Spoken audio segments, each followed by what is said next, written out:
Hello, আসসালামু আলাইকুম viewers.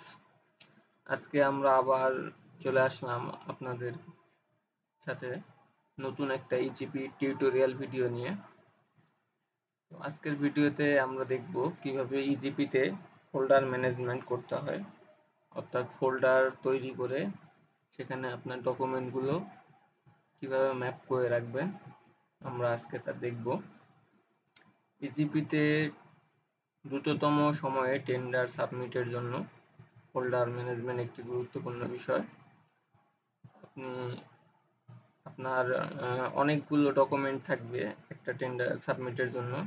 সেক্ষেত্রে আপনি যদি আপনার ডকুমেন্টগুলো ফোল্ডারে সুন্দর করে সাজিয়ে রাখেন, তাহলে আপনি খুব দ্রুততম সময়ের মধ্যে টেন্ডার সাবমিটটি করতে পারবেন। আপনার সময় অপচয় কম হবে। তো চলুন আমরা দেখি কিভাবে ফোল্ডার ম্যানেজমেন্ট করতে হয়। আমরা প্রথমে লগ ইন করবো। লগ ইন করলে এই ইন্টারফেসটি আসবে। আমরা ওকে বাটনে ক্লিক করব। ডকুমেন্ট লাইব্রেরিতে যাব। ডকুমেন্ট লাইব্রেরিতে ফোল্ডার ম্যানেজমেন্ট, আমরা ফোল্ডার তৈরি করব। যদি আমাদের আগে ফোল্ডার তৈরি করা থাকে তাহলে আর প্রয়োজন নেই। তো আমরা নতুন একটি ফোল্ডার তৈরি করি। আমরা ফোল্ডারটির নাম দিই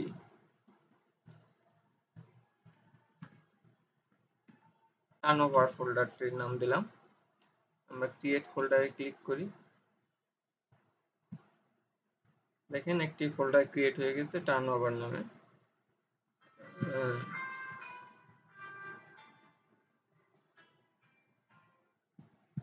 আমরা আরো একটি ফোল্ডার ক্রিয়েট করি।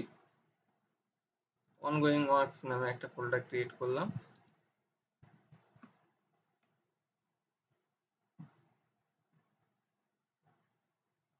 আমরা এখানে দেখি যে এখানে ভিউ করব। আমরা ডান পাশে ভিউ বাটন আছে, এখান থেকে আমরা ভিউ করি।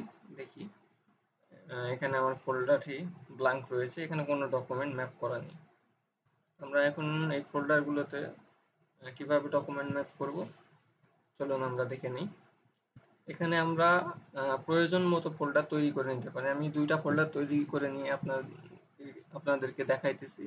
এখানে আপনি আপনার প্রয়োজন মতো ফোল্ডার তৈরি করে নেবেন, যে কয়টি প্রয়োজন হয়। তবে অবশ্যই বুঝে শুনে ফোল্ডারের নামগুলো ক্রিয়েট করবেন, কারণ আপনি ফোল্ডার নেম তৈরি করতে পারবেন, কিন্তু এখানে ফোল্ডার ডিলিট করার কোনো অপশন নেই। তাই আপনি অবশ্যই ভেবেচিন্তে ফোল্ডার নেমগুলো তৈরি করবেন। তো আমরা এবার দেখি কিভাবে ফোল্ডারগুলোতে ফাইল ম্যাপ করব। আমরা ডকুমেন্ট থেকে আপলোড ডকুমেন্টসে যাব। ডকুমেন্ট কিভাবে আপলোড করতে হয় আমাদের আরেকটি ভিডিওতে, পূর্ববর্তী ভিডিওতে আমরা দেখিয়েছি। আপনারা চাইলে উপরে আই বাটনে ক্লিক করে ডকুমেন্ট কিভাবে আপলোড করতে হয় এই ভিডিওটি দেখে নিতে পারেন। তো আমাদের ডকুমেন্ট আপলোড করা আছে। আমরা এখান থেকে টার্নওভার ফোল্ডারে একটা ডকুমেন্ট ম্যাপ করে দেখব। 10 নম্বর ডকুমেন্টটা আমি টার্নওভার ফোল্ডারে ম্যাপ করতে চাই। আমরা এই যে ডান পাশে ম্যাপ টু ফোল্ডার লেখা আছে, ম্যাপ টু ফোল্ডারে ক্লিক করব। এখানে টার্নওভার, এখানে দুইটা ফোল্ডার করছি, এই জন্য দুইটা ফোল্ডারের নাম এসছে। এখানে আপনার যে কয়টি ফোল্ডার করবেন সেগুলোর ড্রপডাউন লিস্ট আসবে। আমরা টার্নওভার সিলেক্ট করি, ম্যাপ করে দিই।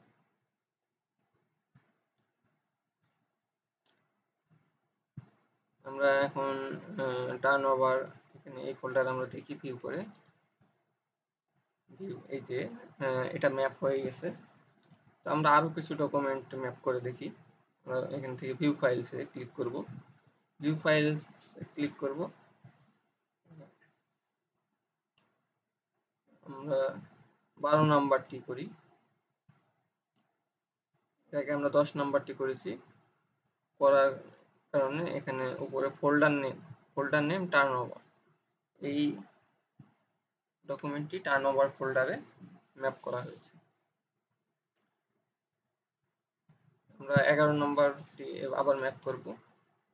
ম্যাপ টু ফোল্ডারে ক্লিক করি, টার্নওভার সিলেক্ট করে আছে, ম্যাপ করে দেব। এভাবে ম্যাপ করার পরে ভিউ ফোল্ডার ওয়েজ ফাইল, এই মেনুতে চলে আসবে। আমরা আবার যদি ম্যাপ করতে চাই ভিউ ফাইলসে যাব।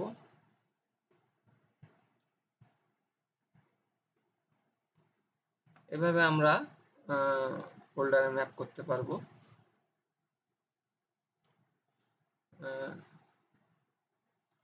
আমাদের আরেকটি ফোল্ডার ছিল অনগোয়িং ওয়ার্কস। আমরা অনগোয়িং ওয়ার্কসে একটা ফাইল ম্যাপ করে দেখি।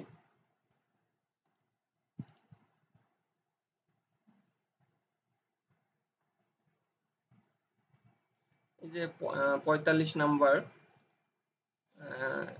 এটা অনগোয়িং ওয়ার্কসের, এটা আমরা ম্যাপ অনগোয়িং ওয়ার্কসে ম্যাপ করে রাখবো। তো আমরা ম্যাপ টু ফোল্ডারে ক্লিক করি। এখান থেকে ড্রপ ডাউন মেনু থেকে অনগোয়িং ওয়ার্ক সিলেক্ট করি। আমরা ম্যাপ বাটনে ক্লিক করব। দেখি অনগোয়িং ওয়ার্কসে ম্যাপ হয়ে গেছে ডকুমেন্ট। এভাবে আমরা আমাদের যে কয়টি ফোল্ডার করা প্রয়োজন আমরা ফোল্ডার করে নেব এবং আমাদের ডকুমেন্টগুলো সুন্দর করে ফোল্ডারে সাজিয়ে রাখবো। যদি কখনো মনে হয় যে অনগোয়িং ওয়ার্কস এই ডকুমেন্টটি এই ফোল্ডারে আমার রাখার প্রয়োজন নেই, আমি এটা অন্য ফোল্ডারে মুভ করতে চাই, তাহলে ডান পাশে মুভ টু ফোল্ডার অপশন আছে, মুভ টু ফোল্ডারে আমরা ক্লিক করব।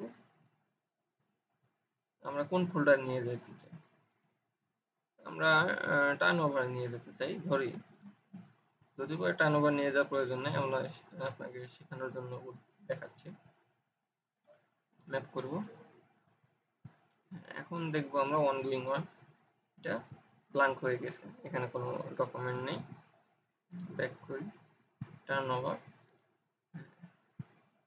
অনগোয়িং ওয়ার্কসটাও টার্ন ওভারের মধ্যে চলে গেছে। তো এভাবে আমরা ফোল্ডার তৈরি করব এবং আমাদের ফাইলগুলো সাজিয়ে রাখবো। আপনারা আমাদের সাথে থাকবেন। আজকের ভিডিও এই পর্যন্তই। আপনাদের অন্য কোনো বিষয়ে কোনো ভিডিও লাগলে অবশ্যই আমাকে কমেন্টস করে জানাবেন।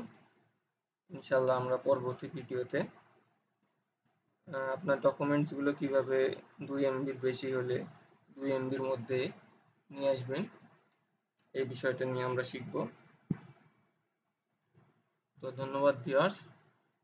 আসসালামু আলাইকুম ওয়া রাহমাতুল্লাহ।